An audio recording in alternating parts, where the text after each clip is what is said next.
अस्सलाम वालेकुम। इस वीडियो में हम माउस मूवमेंट एनिमेशन लगाना सीखेंगे कि किस तरह से हम माउस को मूव करेंगे और उसके साथ हम कोई ना कोई एनिमेशन डिस्प्ले करवाएंगे।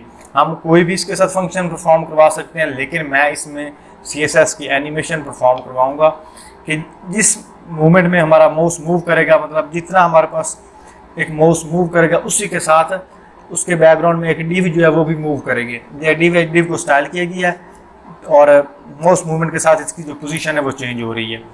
ये देखिए जिस तरह से, और ये जो इसके जो बैकग्राउंड में ये एक छोटा जो दायरा है डॉट सा, वो इसके बैक एंड में आ रहा है, मतलब वो इसके थोड़ा पीछे है, लेकिन जब ये रुकता है तो उसके फ़ौरन बाद ये उसके अंदर आ जाता है। तो इसे हम किस तरह से बनाएंगे, इसे अभी हम इस वीडियो में देखते हैं। उसके लिए आता हूँ अपने कोड एडिटर में और इसका साथ में लाइब्रेरी भी ओपन कर लेते हैं। index.html, style.css, main.js, तीन हमारे पास फाइल हैं। index.html में सिर्फ हमारे पास दो डिव हैं, एक की क्लास है कर्सर और दूसरे की क्लास है कर्सर 2। आप इसको कर्सर 1 कर दें तब भी कोई मसला नहीं, लेकिन मैं यहाँ पे कर्सर और कर्सर 2 कर रहा हूँ। इस क्लास को हम यहाँ से करेंगे कॉपी, style.css में आए और यहाँ पे इसको करेंगे स्टाइल।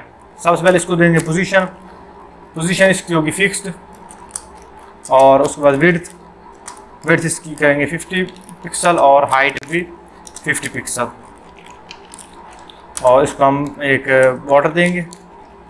बॉर्डर इसमें दूंगा 4 पिक्सल कर लेते हैं, 4 पिक्सल सॉलिड। ये हमारे पास बन गया और इसका अब सर्कल बनाते हैं।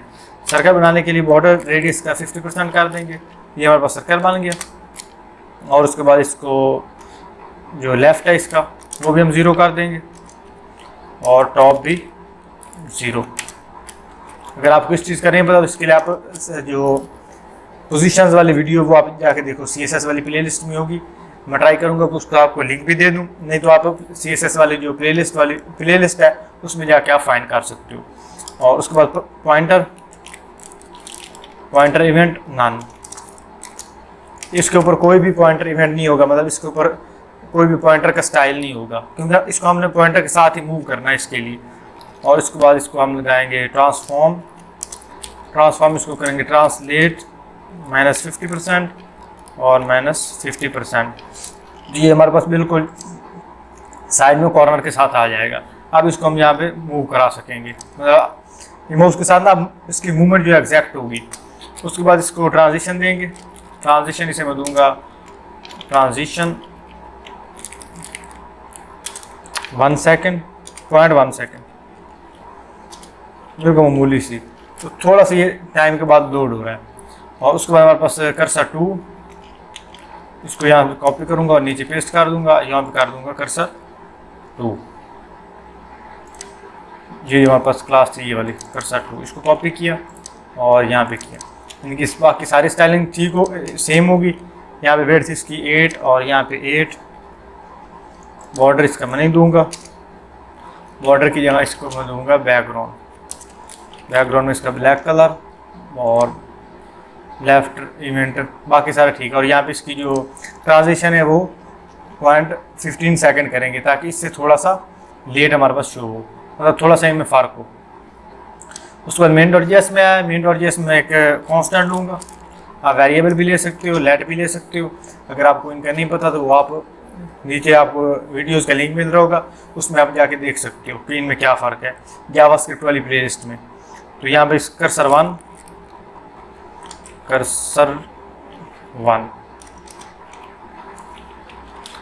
स्पेलिंग मिस्टेक होगी, लेकिन कोई मसला नहीं। यहाँ पे हम नाम देना document.querySelector, और क्वेरी सिलेक्टर में मैं यहाँ पे कर्सर को सिलेक्ट करूँगा, कर्सर 1 जो हमारे पास है इस क्लास को,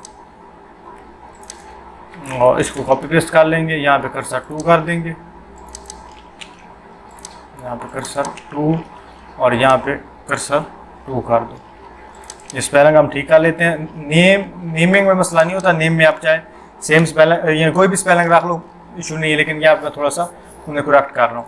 उसके बाद हमारे पास आ जाता है document.add event listener। इन document.add event listener, इसके ऊपर हम एक इवेंट लगाएंगे। इवेंट इसका कौन सा होगा, माउस मूव कि जब भी हम माउस को मूव करें तब हमारे पास एक फंक्शन परफॉर्म हो। तो यहाँ पे फंक्शन को यहाँ पे मैं नाम नहीं दूंगा, यहाँ पे सिर्फ इसको डायरेक्टली यानी पैरामीटर इसका दूंगा। और इसके अंदर मैं इसको कर्सर हमारे पास 1 ये वाला cursor 1 dot style dot CSS text, इसको हम इक्वल करेंगे कर्सर 2 के। मतलब इन दोनों की जो स्टाइलिंग है वो सेम होगी, और ये इन दोनों की जो स्टाइलिंग है वो किसके सेम होगी, इसका हम अब आगे यहाँ पे खा लेते हैं। आप इस सबको एक लाइन में लिख सकते हो, लेकिन यहाँ पे एक लाइन में नहीं लिख रहा, मैं इनको यानी अलग अलग लाइनों में तोड़ रहा हूँ ताकि कोड हमारे पास सही से डिस्प्ले हो, मतलब उसका व्यू हमारे पास ठीक है। और यहाँ पे इसको मैं दूंगा लेफ्ट, और मतलब लेफ्ट जिस तरह से हम समझ लें पोजीशन के साथ खेलते हैं ना, कि जो एलिमेंट है वो लेफ्ट 50% हो जाए 30% हो जाए, तो यहाँ पे इसका लेफ्ट मैं दूंगा कि जितना हमारा माउस मूव करेगा हॉरिजॉन्टली। यहाँ पे इसको मैं यहाँ प्लस लिखूँगा और यहाँ पे ई डॉट क्लाइंट एक्स इसके, और इसको किया सेव, और यहाँ पे इसको मैं पिक्सल करूँगा प्लस और पिक्सल, इतने पिक्सल हमारे पास मूव हो। अब जितना मैं माउस को मूव कर रहा हूँ ये देखें उतना ही उसके साथ वो मूव कर रहा है, अब देख सकते हो इस तरह से। और अब इसको सेव किया। अच्छा, उसके बाद कर्सर 1 यहाँ पे हमने कर्सर 2 भी करना है, कर्सर 1 को कर्सर 2 के बाद इक्वल करना है। अब ये दोनों साथ मूव कर लेंगे, ये देखिए अब दोनों साथ मूव कर रहे हैं, ये देखिए अब जितना हॉरिजॉन्टली माउस मूव कर रहा है उतना ही हॉरिजॉन्टली वो मूव कर रहा है। अब सेम इसी तरह से हमने इसको यानी पहले हॉरिजॉन्टली किया, अब इसको हमने वर्टिकल भी कर लेना है। उसके लिए इसके बाद मैं यहीं जहाँ पिक्सल लिखा है यहाँ पे फिर मैं लिखूँगा टॉप, तो टॉप इसका कितना, और टॉप में मैं यहाँ पे इसको plus E dot client Y मतलब वर्टिकल, और प्लस सेम उसी तरह से पिक्सल, और इसको सेव किया।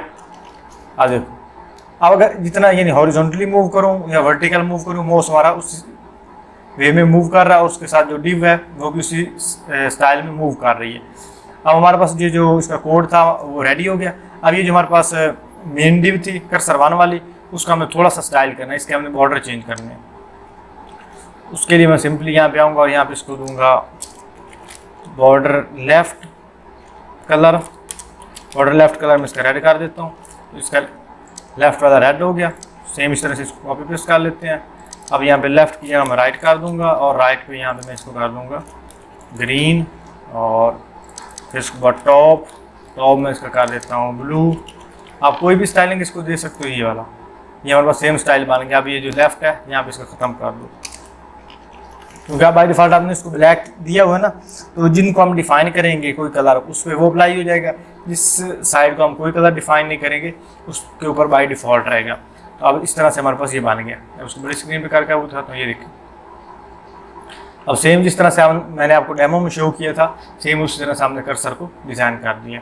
आप इसके ज़रिए कोई भी एनिमेशन लगा सकते हैं। आप पेज में अलर्ट बॉक्स शो करवाना चाहो, आप पेज में कोई बॉडी की स्टाइलिंग चेंज करवाना चाहो, तो आप आसानी के साथ इसके ज़रिए करवा सकते हो। मेन जो इसका मतलब मेथड था वो मैंने आपको बता दिया। आई होप दोस्तों आपको वीडियो अच्छी लगी होगी। वीडियो अच्छी लगी वीडियो को लाइक करें, चैनल पहली बार है चैनल को सब्सक्राइब करें, और मिलते हैं अगली वीडियो में। तब तक के लिए अल्लाह हाफिज़।